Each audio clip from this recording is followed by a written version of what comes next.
The Raiders offense once again has been identified as one that should be much improved in 2025. But what will be the key? That plus more on Wednesday's edition of the Locked On Raiders podcast for June 18th, 2025.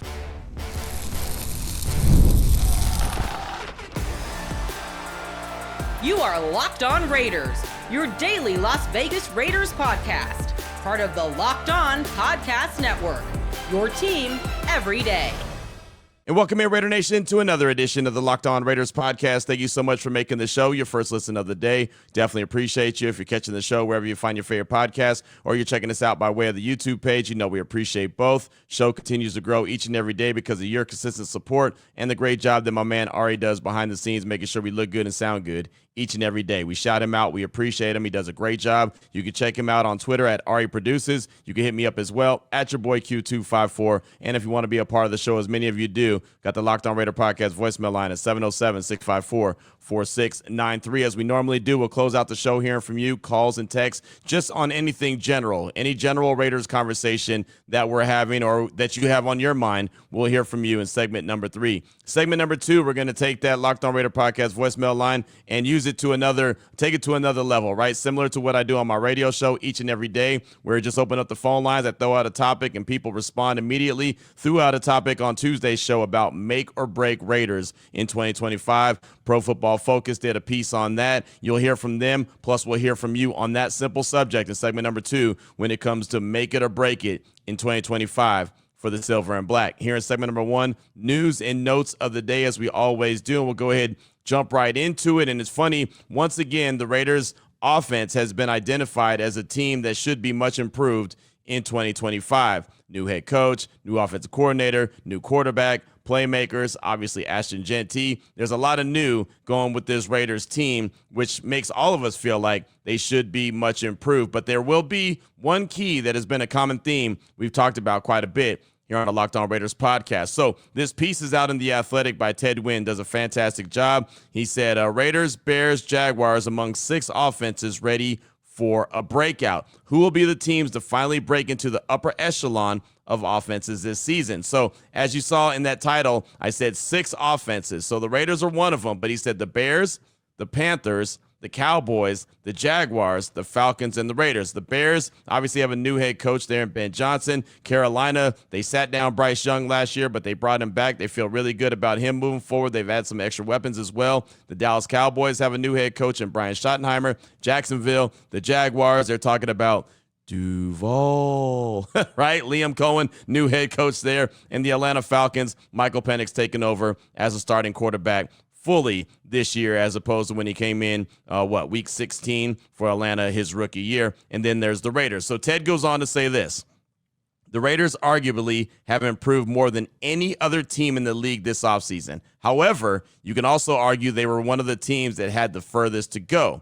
Over the last 2 seasons, they ranked 27th in EPA per play and points per drive, and 31st in explosive play rate, which we all know is not good. 27th and 31st, not good when there's only 32 teams in the league. Ted goes on to say this season, they've added stability by hiring head coach Pete Carroll, who made one of the more interesting hires in offensive coordinator Chip Kelly. Kelly's offensive philosophy has thoroughly evolved since his last stint in the league. Instead of relying on tempo to create advantages, he's shown the ability to scheme up a diverse run game instead of explosives off play action. So obviously that's going to fit well with Geno Smith, and again talks about the evolution of Chip Kelly and his offense, which is an area that I don't think gets talked about quite enough, I should say, as we start to talk about the Raiders this year and moving forward. Ted goes on to say Geno Smith is an underrated quarterback who had to mitigate the most quick pressures in the league, pressures allowed under 2.5 seconds during his time in Seattle. The Raiders brass is relying on the development of center Jackson Powers-Johnson and right tackle DJ Glaze to anchor the line and protect Smith.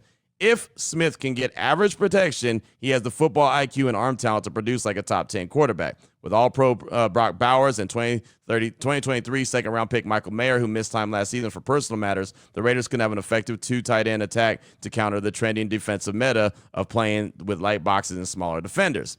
Jacoby Myers is one of the best number 2 receivers in the league. First-round rookie Ashton Jeanty should step in, immediately be one of the best running backs in the league. And Dante Thornton, 6'5", rookie receiver, 4.3 speed, has been opening eyes in organized team activities. The key will be whether they can get average offensive line play, but there's a lot to be excited about with this Raiders offense. And again, I wanted to read that whole thing to you. I didn't want to leave anything out, cut anything out, didn't want to shortchange you. It all goes back to what? According to Ted Wynn and others, as we've had conversations, it all goes back to the trenches. He says right there, they're relying on development of center Jackson Powers-Johnson and DJ Glaze. Both guys going into year 2. Obviously, they brought in a couple pieces. Alex Kappa, they're trying to, get his career jump-started again after being really bad in Cincinnati a year ago, right? I mean, Dylan Parham, we talked about him. He's going to be battling it out. Jordan Meredith, he did a really good job last year in a role that most people probably didn't think he was going to play. Colton Miller has been very steady throughout the course of his career. Started off last year really bad because, again, he was coming back from off-season surgery, so he's still rehabbing. So that offensive line is going to be the key to this whole thing going. It's either going to make it or break it, right? We're talking about make it or break it for players. This is going to make it or break it when it comes to this Raiders offense in particular.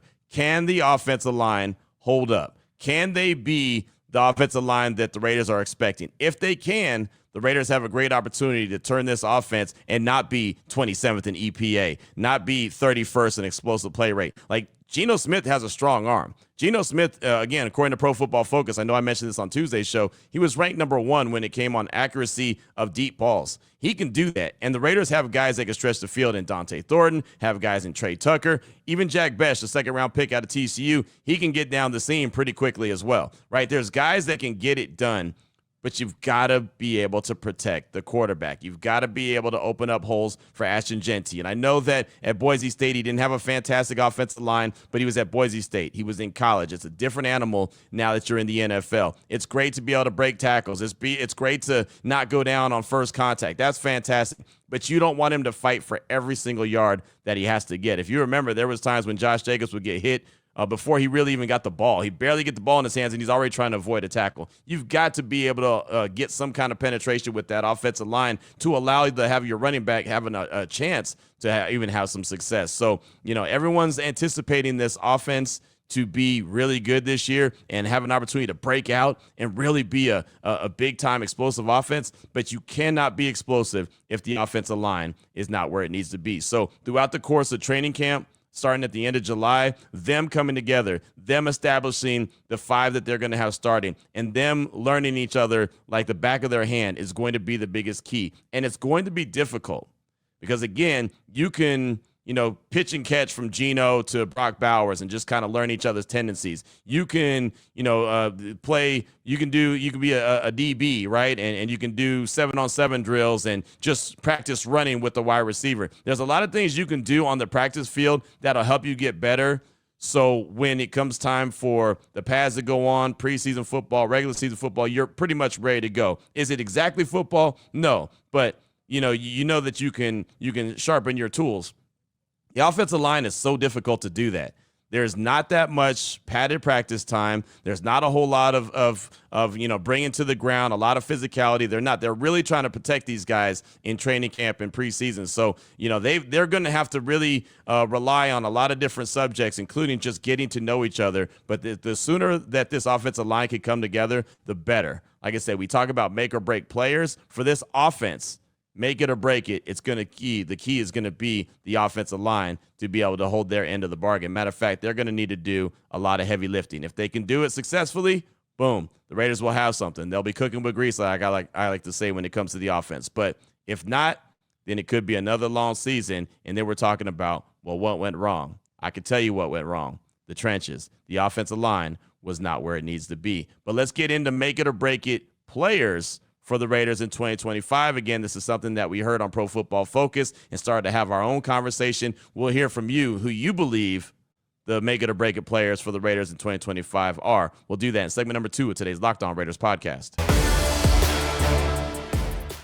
Before we get to that, though, I do want to tell you about a great sponsor here on this show, and that is Monarch Money.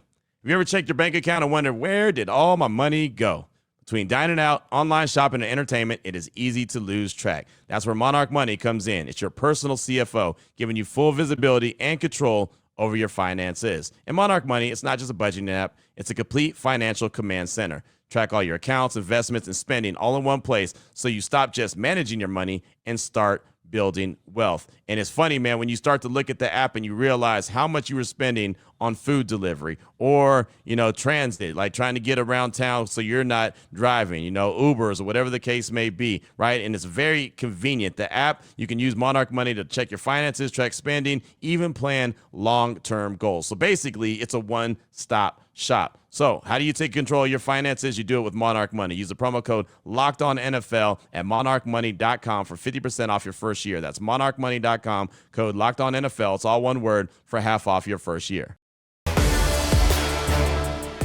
All right, Raider Nation, here we go. Segment number 2 of today's Locked On Raiders podcast. Want to get into make it or break it players. We talked in segment number 1 about the offensive line. Make it or break it for the Raiders offense to be really good in 2025. Well, we want to talk about the players, and this all started with Pro Football Focus. Trevor Sikkema and Dalton Weiserman were talking about players that they were focusing on when it came to the Raiders. And so if you didn't get to hear Tuesday's show, that's okay. This is what the two guys from Pro Football Focus had to say about make it or break it players for the Raiders. For the Raiders, you went with your boy, edge rusher Malcolm Kuntz. If it's a big year for him, I think that certainly with Pete Carroll there now, I think the defense really gets to take a step up. Tyree Wilson, obviously, I think is somebody who you could put on this list as well. Had a really nice second season in the NFL. First season was rough for him, but played more snaps, had more production, better baseline from him, especially as a run defender. We're still looking for him to take that leap as a pass rusher, but it's well within the realm of possibility that could be here in his third year in his rookie contract. But you ended up going with Malcolm Kuntz. So why is Kuntz the guy here for you with the Raiders? I think he's the guy, one, because he's on a one-year contract that he signed because he didn't play a single snap last year, suffered a knee injury in the preseason, and then didn't play a snap last year. But you look at the second half of 2023, he had the 9th best pass rush grade in football at 84.9, and it looked like the Raiders maybe finally had that pass rush duo, somebody to go along with Max Crosby. I know you mentioned, I think Tyree Wilson's a great call too. The theme is they're looking for somebody else to get the triple teams off of Max Crosby and get another effective pass rusher in there. I went with Kuntz because, one,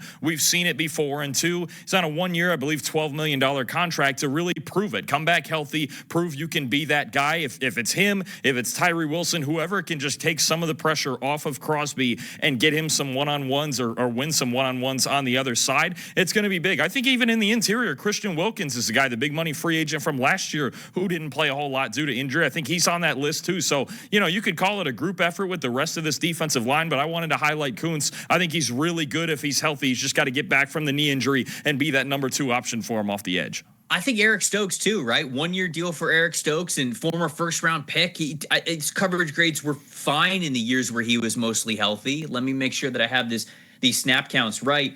Yeah, in years in which he has had over 250 coverage snaps, his rookie year, he earned a 67.1 coverage grade. Okay, that's certainly fine for a rookie. That next year after that, took a step back, 60.3. 2023, he had spent a lot of time hurt, so we didn't even log more than 70 coverage snaps there. But then last season, 398 coverage snaps, 62.4 coverage grade. Okay, it's not the best, but now he has an opportunity. He signed a 1 year deal with the Raiders to basically say, I could prove myself as a starting cornerback in the league.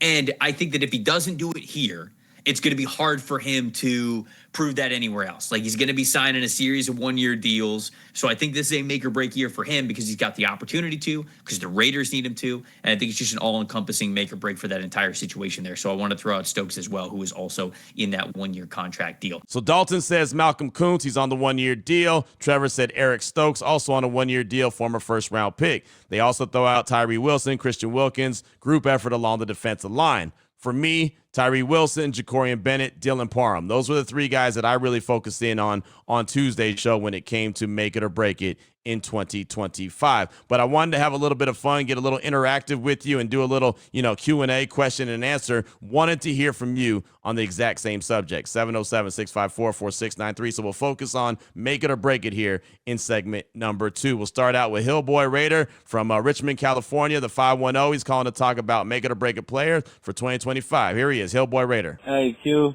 It's Hillboy Raider coming out the 510, Richmond, California. Just wanted to call in for the make it or break it player. And I think I'm going to agree with you, too, on Tyree Wilson, man. You know, he was a high draft pick, number 7, and I know he came in, injured and didn't get his full potential in the first season. And then last year he was just there, really didn't, kind of didn't help out when, Kuntz went down, and, Kuntz never came in. And, I was expecting him to have a leap from year 1 to year 2, but it didn't seem like he did, A lot of people were saying he was slow off the ball, and, he wasn't a presence, And for him to be drafted, so high up, he needs to be, a starter and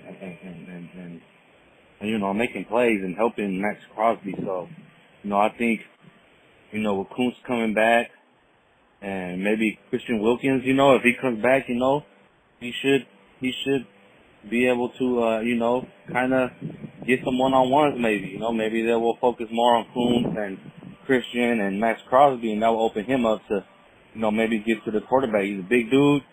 I expected a lot from him being so high drafted. So I think that, I think it's Tyree Wilson, man. We need to see he needs to show why he was taken so early, He needs to prove. He needs to be, a keystone, of this defense, So, man, that's all I got for it today, man. I think Tyree Wilson and also, Kuntz too. I feel like Kuntz was kind of, dealt a bad hand because he got injured, so he never got out there and show what he can do. I know he did it the year before that, with 8 sacks at the half of the season. So, but I feel like the more pressure is on Tyree. So, yeah, man, thanks for everything that you do, Q. You and Ari for everything, keeping us updated on the news on the Raiders, and you're my first listen. And, go Raiders. Hill Boy out. Hill Boy, thanks so much for the call. Appreciate you. Tyree Wilson for sure, right? Kuntz to a certain extent, and that's really the word that Pro Football Focus had. But Tyree Wilson for sure, I think that's an easy answer because of being drafted so high in the first round. A couple years ago, he's going into year 3. Looks like he's fully healthy. He has acknowledged that it's a big year for him, so I think there's no doubt about that. And Malcolm Kuntz, just to see if he can put together another good season. He had a really good half a season in 2023, 8 sacks in 9 games. Can he build off that after having a year off, being away for the torn ACL? So, Hill Boy, thanks so much for the call. Appreciate you. Got a text from Colin in North Carolina. Said, hey, Q, I think 2 make-it-or-break players are Michael Mayer and Trey Tucker. They're both going into the 3rd year and should be relied upon more by the rookies, more than the rookies. I think this season, if they don't produce, they could be out the door. Colin in North Carolina. Big Michael Mayer. Yeah, I mean, he's been a guy that his career obviously has not gone the way he wanted. His rookie year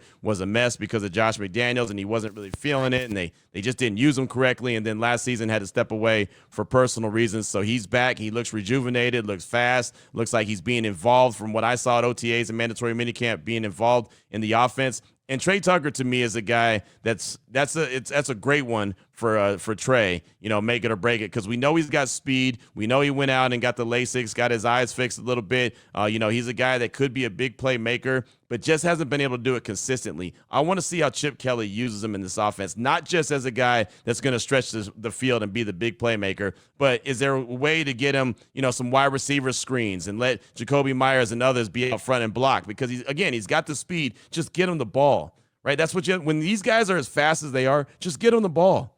You get him the ball, good things could happen. I want to see if he could play that role and maybe leave the really going deep to Dante Thornton, where he's got the size and the speed to really win on those kind of routes. I want to see how Chip Kelly gets creative with Trey Tucker. Thanks for the text. I appreciate you. Chef Raider, he's up next. He's got a couple selections on the offensive side of things when it comes to the make it or break players. Here he is, Chef Raider. Q, Raider Nation, what's going on? It's your boy, Chef Raider. Listening to today's show, my pick for make or break players for this upcoming season, I'm gonna stay on the offensive side of the board. And I think, the low hanging fruit, I would say, is Zamir White. Obviously he didn't have a great season last year. We just drafted Genty. So I think, he could even potentially be a candidate to get cut, in preseason, sometimes in the off season, if he doesn't show improve. So I think that's a guy who's seriously got to have a good year. And, hopefully for his sake, he finds himself above Mostert in the depth chart. Otherwise it could be, done deal records. You know what I'm saying? And then pick number 2, and I say this kind of reluctantly, but Big Mike, Michael Mayer, like you said, drafted two regimes ago. Not a lot of things to put on tape for the, Dave Ziegler, Josh McDaniels era. And obviously he missed a lot of time last year. So I think this is a big make or break season for him. I mean, we signed, Ian Thomas, and obviously Brock Bowers, Van best tight end in the league. So I think Big Mike's got to show improve this year. So those are my 2 picks. Mayer and Zamir White. All right, I'm out. Peace. Chef Raider, thanks so much. Zamir White, that's a good candidate, right? Also, final year of his deal, right? He had a chance to be the guy last year. I think everyone, including myself, was rooting for him, and for one reason or the other, he wasn't able to make it. Injuries, scheme, offensive line. There was a lot of things that went wrong. Offensive play caller, just a whole lot of things that went wrong for Zamir White last year. So, yeah, this is going to be a real make it or break it type year. And you're right, make it or break it type training camp for him as well. There's no guarantee, like I mentioned Dylan Parham, that he's going to have to really work to make sure that he even makes it out of training camp. I think that you're right when it comes to Zamir White. Both guys drafted in the same draft class by Dave Ziegler. And then, of course, Big Mike, we talked about him. We've seen Chip Kelly at OTAs use Brock Bowers, use Big Mike and Ian Thomas. So there's going to be a lot of tight ends getting a lot of experience and getting a lot of burn, I believe, in 2025. So Big Mike's definitely going to have to step up. He's a very talented dude. He's going to have to show up and show out. Chef Raider, thanks so much for the call. I do appreciate you. We'll keep things going here. Got a text from Patrick in Fresno. He says, hey, Q. Patrick from Fresno, I was going to switch gears on you with your question. Make it or break it. I'm going to throw out a name that Raider fans are going to scratch their head, but I must say Jacoby Myers. We drafted some receivers, Jack Best and Thornton, balling out at mandatory minicamp, and Jacoby's up for a contract that they may not want to pay, as crazy as that sounds, how consistent he's been. I think he has to really show them who he is this year. Anyway, love the show. Tell Ari I said what up, and go Raiders. That's Patrick in Fresno. That did make me scratch my head. If you're watching on YouTube, I'm scratching my head a little bit. I get what you're saying, though. He is in a contract year. He did indicate that he wanted to stay with the Raiders. He said that's for the guys upstairs. To me, it felt like that meant that they were working on a contract extension at the time. But you know how it goes, right? They didn't bring in Jacoby Myers. This staff, John Spytek and Pete Carroll, didn't bring him in, right? Do they see him and view him as valuable as, say, I view him or Raider Nation views him, right? I mean, the guy is a very consistent route runner. He's a very consistent pass catcher. I do believe that they're working on a contract extension for him, but that's just my gut feeling. That's not from a place of knowledge. I don't know, so we'll have to wait and see if that happens. I do think he's a veteran that's up for a contract extension, just like I think that Colton Miller is going to be a guy that's going to be up for a contract extension, but until it actually happens, it doesn't happen, right? They're going to have to go ahead and make it. So, I mean, there's definitely merit to what you're saying. I would be surprised if this was truly make it or break it. But when you're going into the last year of your deal, you know, like I said, you definitely have something to hang your hat on with that text. So thanks so much for that. Do appreciate you. Just got a couple more here. Grim Raider from Fredericksburg, Virginia. He has his thoughts on make it or break it, and it's a guy that a lot of people have had their minds on as well. Here's Grim Raider from Fredericksburg, Virginia. It's Grim Raider from Fredericksburg, Virginia. I'm just going to make this real quick. I definitely believe that Tyree Wilson is the big, like one of the big questions of make it or break it. I believe that I have high hopes. I mean, I got pretty decent hopes for him to step it up a little bit, but I don't. Will it be enough? I'm not really 100% sure. That's the real question. I think he will step up because everyone around him is gonna, even Pete Carroll, everybody's gonna have an influence on that. But how much will he step up? That's the thing. And believe it or not, over the past few years, we've had quarterbacks that we actually almost kind of like we believed in them, maybe because we felt like we had no choice. But this is a little bit not any different with Geno Smith. Make it or break it, it might be right off the bat, like we are going to be paying very close attention to our quarterback to see if he can lead us to victories, very optimistic and hope. I see the glass half full rather than half empty. But believe it or not, I really think that if for some reason it all flops with the whole quarterback situation, we're going to be back to square one, right where we were for the past since Derek Carr. Anyway, yeah, keep doing what you're doing, Q. Keep doing your thing. One love, Raider Nation. Just win, baby. Tyree Wilson, please come to the front of the congregation, right?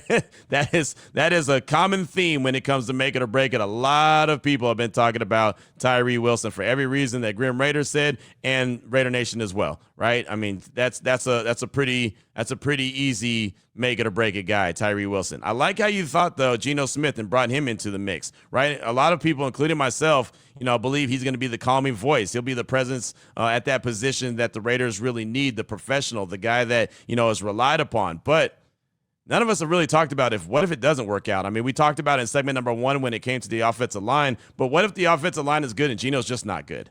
Like, I don't think that that's going to happen, but let's just say for some dumb reason, it doesn't come together.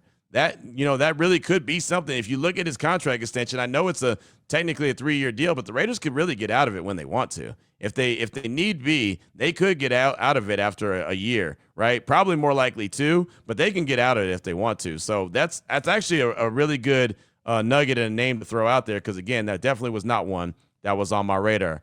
Grim Raider, thanks so much for the call. Definitely appreciate you. We'll close out this conversation when it comes to make it or break it with a text from Ridgeline Raider. Hey, Q, Ridgeline Raider from Massachusetts. I'm texting about the make it or break it player for the upcoming season. I would have to go with Trey Tucker. After Raiders drafted 2 wide receivers, Tucker is definitely on the hot seat. We've seen flashes of what he can do, but not consistently. You can make a case that it was bad coaching or bad quarterback play. But with Chip Kelly and Geno Smith leading this offense, there shouldn't be any more excuses. I'm sure Tucker will be wide receiver 2 or 3 this year unless the Raiders pick up a free agent, but he certainly has a lot to prove. I'm rooting for him. It'd be nice to see some deep shots from somebody this season. Thanks, Q. That's Ridgeline Raider. Thanks for the text. And, the point that you pointing out, you said, I'm sure Tucker will be wide receiver 2 or 3. I'm not sure if he will, right? I mean, Jacoby Myers is there. Thornton is there. Tucker is there, right? I mean, Brock Bowers I know he's a tight end, but he's treated as the number 1 target. So, yeah, I don't know where Trey Tucker fits in. Would love to see some consistency from him. He probably will be, wide receiver 3. Jack Besh is obviously going to be added to the mix in there. So you have Myers, you have Besh. Is Tucker going to be 3 or will he be 4? Right? I mean, it depends on what, I guess, Dante Thornton does during training camp. And there could also be a sleeper here or there. So, it's going to be interesting for sure. I think it was a great way to summarize it, though, putting him on the hot seat and just seeing what he can do consistently, because we haven't been able to see it. Well, thought that'd be a great way to, wrap up our shows that are fresh and new every single day. As coming up tomorrow, we'll obviously get into the best of series. We'll start with that. So I thought I'd have a little Q&A, have a little bit of fun with Raider Nation, since we won't have any calls and texts on the best of shows that we'll have coming up starting tomorrow. But let's get into your calls and texts and just general conversation. Whatever is on your mind, Raiders related, maybe not Raiders related, whatever it is, we'll talk about that. Segment number 3 of today's Locked On Raiders podcast.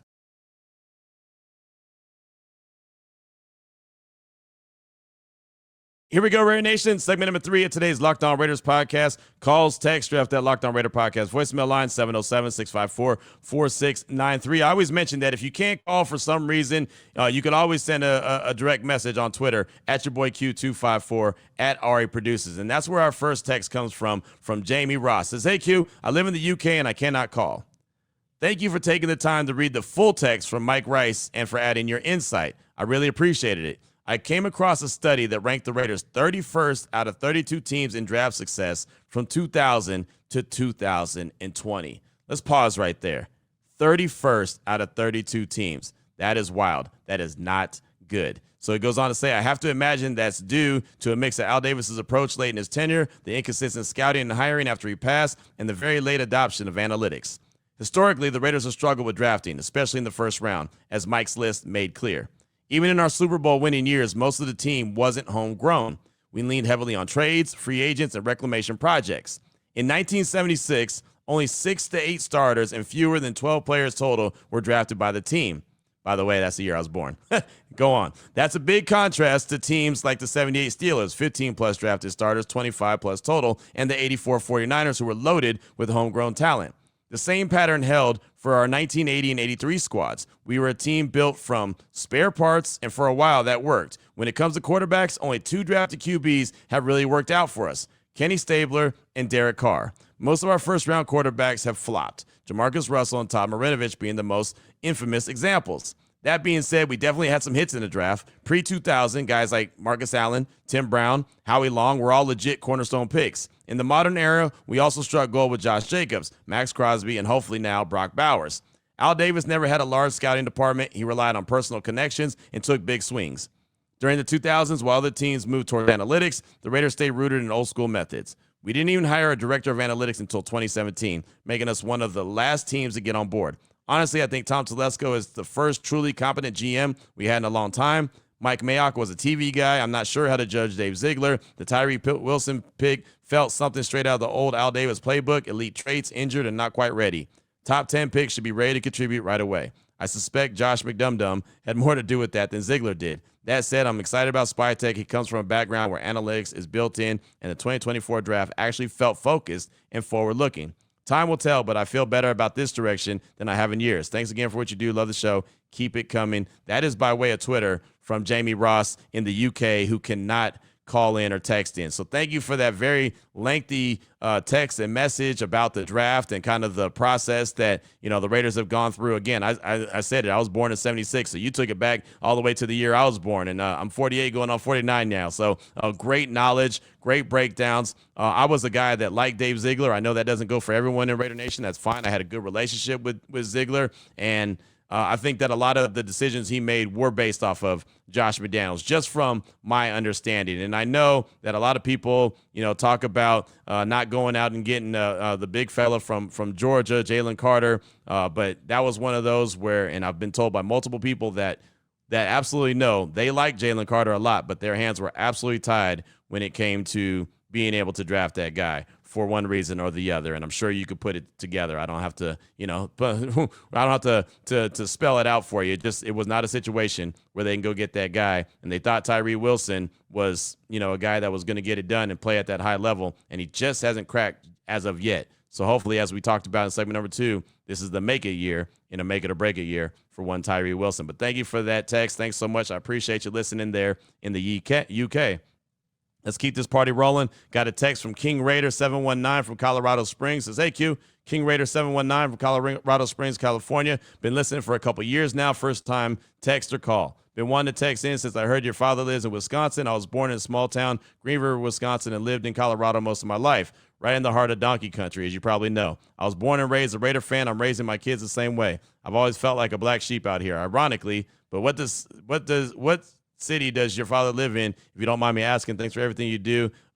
You give real Raider fans a place of solitude on the daily. Just win, baby. Raiders. That's from King Raider 719 from Colorado Springs. It's funny, I actually forget the name of the city that my dad's in. He's going to laugh. He's going to text me and be like, boy, it's this city. I always forget. But yeah, he's in Wyoming. He was in Vegas, but then when I moved to Vegas, he was already on his way or already was there in Wyoming. So moved in 2020 when COVID hit. So, and I got here in 2021. I can't remember the name of the city. I send him stuff all the time. I got to look on, you know how it is. Remember when back in the day we used to know like everyone's phone numbers and we don't know anymore because it's in our phone? Yeah, that's how I am with addresses. I know addresses, but I don't really know addresses. So I'll find out and I'll let you know on another show, King Raider. Thanks so much for that. Definitely do appreciate you.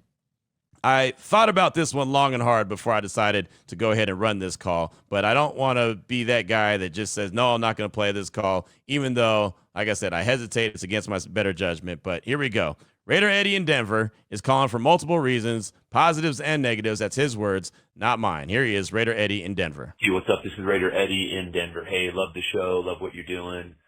Want to start off with the positive, Q, because I know you like to say Raider Eddie in Denver is always negative, which is absolutely not true. A positive that I like is what the Raiders did with drafting their O-linemen in the 3rd round this past draft. I like that we've bolstered the depth there. We've bolstered, just fighting for different spots. And I really, and also I was looking a little bit more at our right tackle from last year, the guy DJ Glaze.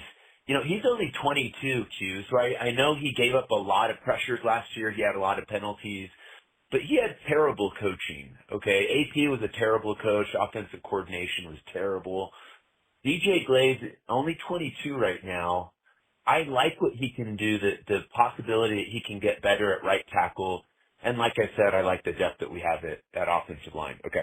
Now here's my criticism, Q. Don't take this too personally, but you like to go after Justin Herbert, okay? Justin Herbert last season ranked 9th in overall yards. He ranked 12th in touchdowns of 23. He ranked 66th in interceptions because he only had 3 interceptions. And he ranked 11th in QBR. He's very consistent, Q. He's in the 5 seasons he's played, he's had 3 seasons where he's played every single game of the year. The other two seasons he played 15 games and 13 games. His QBR his rating was between 60.2 to 70.9. The guy just produces. He's only 27. The guy is 6'6", 236 pounds. He's a really good runner, rocket arm. So, Q, even if you are very conservative about Justin Herbert, and I don't know why you're so critical of him, but even if you're very conservative about Justin Herbert, he's 27, and you can say that he's the 10th best quarterback in the league. And he's just entering his prime. And if you watch the tape, the guy does stuff that not many quarterbacks can do. So I'm not sure what else you want out of the QB. I just don't know why you're so critical of him. But if you ask GMs around the league, would you trade Geno Smith for Justin Herbert right now? If you find one guy that would say no to that, I'd be shocked. So I just don't know why you get attached to guys like Shedeur Sanders, Michael Penix Jr. You blow off guys like Bo Nix, Drake May, McCarthy, and Justin Herbert. I just don't know why, Q, but you seem to have a little bit of a blind spot or a bias there. Let me know. Thanks, Q. Raider Nation, Raider ID. Thank you for the call. As always, appreciate you. And again, I said that I hesitated to call or play the call only because I feel like that there is a narrative that's trying to be, passed along. There's some message that's being tried to low-key pass along without just coming out and saying what you're trying to say. But I don't want to be the guy that says, well, I didn't play the call because this, that, and the other. I wanted you to be able to hear it and judge for yourself. So let's go ahead and quickly try to go through this call. Thank you again for the call. I do appreciate you. Herbert is a good quarterback. There's no doubt. Herbert was a guy that I believe was going to be the Raiders quarterback if he came out a year early. Like John Gruden really liked Justin Herbert. He is a fantastic talent. My only criticism of Justin Herbert is, and always has been, he hasn't won anything big, anything substantial, hasn't won a playoff game. Last time we saw him in the playoffs, he threw 4 picks, right? Then we saw him in the playoffs before they were up 27-0 and they lost. And you could say, yeah, the coach lost it. Fine, that's true. But it always goes back to the QB, right? So if we're going to judge guys like Josh Allen, we're going to judge guys like Lamar Jackson, we're going to talk about guys like Jordan Love, we're going to talk about guys like Brock Purdy, then why doesn't Justin Herbert get the same criticism? That's all I'm saying. I'm not at all trying to tell you that Justin Herbert's not a really good quarterback. He just hasn't won anything as of yet. And maybe that changes, but maybe it doesn't. So when Dan Graziano says, will the protection be good enough for Justin Herbert? To me, that sounds like an excuse on why he might not succeed this year. That's all. Nothing to get. Yes, that people would trade Justin Herbert for Geno Smith every day of the week at Trice on Sunday. You're absolutely right. Like Geno, if a team who has Geno Smith had an opportunity to get Justin Herbert, they would. You're absolutely right. That's that. Now, as far as Sanders and Penix go, one, you bring those guys to the table. I haven't brought up Shedeur Sanders to this show for weeks, right? After the draft, when I was shocked that he went in the 5th round, hey, that's what it is. He's in Cleveland. He has an opportunity. You continue to bring him to the table, not me. Michael Penix, haven't talked about him except for early in segment number 1 when I was talking about offenses that could take off. Only reason I brought him up is because this is the first year he's going to be starting. Yes, I liked him in the draft process because I was a Washington University football fan, a lot of playmakers. On my ESPN show, which I don't expect you to know this, Gametime, I had a lot of different, or Game Night, I should say, excuse me. I had a lot of different Washington University players on my show, so I got to know them very well. and I know how talented he is. But what did I say the whole draft process? He's been often injured. He's older, and I think he's a second-round pick quarterback. Yes, I liked his talent. His arm talent's phenomenal. But, again, he was a guy that I thought was a second-round pick. Didn't think he was going to go number 8 overall. So, again, I feel like that you're trying to pass on a narrative that's not there. And if you are trying to go ahead and pass on narrative because you bring up Shador and you bring up Michael Penix, I'll let you put together what they have in common. And then you bring up, and let me write this down. I got these guys right. What did you bring up? You brought up Bo Nix. You brought Drake May. You brought up, who else did you? Justin Herbert, you mentioned, J.J. McCarthy. And I'll let you go ahead and put together and tie together what all those guys have in common. So I understand what you're, trying to say. If you're trying to say it, just say it. Just come out and say it, right? If you're going to accuse me of a certain narrative, if that's how you feel, come out and say it. It's not true. It's the dumbest thing you could ever say because you don't know me from Adam and you don't know how I think and you sure don't know me. And if you did, you would never try to say something like that. Bo Nix, I wasn't a huge fan of, but I've been giving him props that Sean Payton is a really good head coach and that was who fit his what he needed at quarterback. And I still think he has a lot to prove. He's only a second-year guy. So there's that. Drake May, I've never said a bad word about him. Not one thing about him. He went number 3 to the Patriots. Only thing I said about Drake May is he took a regression. He regressed his last year at North Carolina. And if I'm wrong, please prove that I'm wrong because he did. He regressed his last year at North Carolina. And he was under Mac Brown, and I know Mac Brown really well from his time at Texas. So I know how those programs go. J.J. McCarthy, what did I say about him in the process? That he hadn't done anything to prove he was going to be an NFL quarterback, a good NFL quarterback. I still think he hasn't done anything to prove that he's going to be a strong NFL quarterback because he was injured his rookie year. And who was the other guy? Oh, and then Justin Herbert we already talked about. So, again, if you're trying to imply something, just imply it. Just get out and say it. Don't low-key it or try to be slick with it. Just say what you got to say, and that's it. And I promise you that's going to be the last time that we ever talk about this on the show because, again, I'm not gonna play all these dumb games. So thank you for the call. Appreciate you as always. But that's it. That's all. We'll close out with 2 texts strong because I want to end on a positive. And then I'll go on vacation. And geez, I need it. Text from Irv in San Diego. Hey Q, Irv in San Diego here. My one word for Geno Smith would be value. His track record, his love for the game, how he's better in a dome. We got him early in free agency, so his price tag was lower, and he's paired with the previous coach in Seattle. I think we got him for a good value considering all things. Of course, we have to play out the season, but things look promising. I would also like to add value as a theme for the way the entire team was constructed this offseason. Free agency and the draft. Anyway, thanks for all that you do. I've been listening since day one. Thanks for your time. Irv in San Diego, value. I like that. And value is definitely how this team was constructed. There's no doubt about that. And the Raiders did go after Geno Smith, and it was so smart the way that they were able to do it so they didn't have to get desperate in the draft and go and do something that they didn't want to do. You're spot on. And then they were able to put that together and even go through free agency and bring in some guys where they're not paying the big bucks like Spillane, Merrick, Hobbs, and others got, right? But they were able to fill a void with guys that were much cheaper. So value is perfect, and now we'll see what he does as far as going out there and playing. Thanks so much for that. I appreciate it. And we'll close out with text from Raider Jason in the 304. Hi, Q. Raider Jason from the 304. Happy belated fathers to all the dads of Raider Nation, the lifeblood of the nation. As you know, I've watched Geno a lot back through his college career. The one word that I would use to describe him is accurate. I don't want to get ahead of myself, but if he's able to get his feet regularly and gets in rhythm, look out. The one word that I would use for the Raiders is rising. I feel like this staff has made a series of serious moves, and hopefully we can rise like the Phoenix. One word for Raider Nation is starved for success. As always, love the show. Just win, baby. Go win, Raiders. Go Raiders. That is Raider Jason in 304.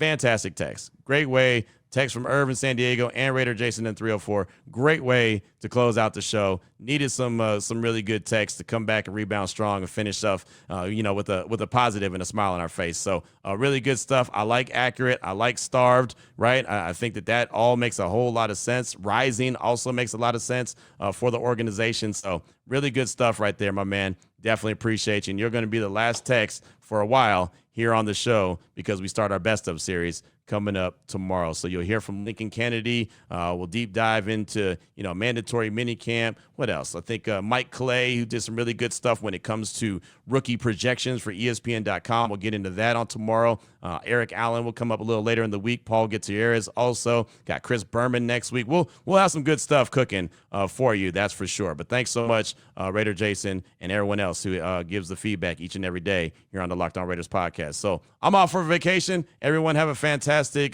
day. Everyone have a fantastic week. Of course, like I said, the best of series will start tomorrow, so you'll get shows each and every day. But like I said, they're the best of. So until we speak again, Raider Nation, take care of yourself, take care of your family, love on your family. Most importantly, as always, just win, baby.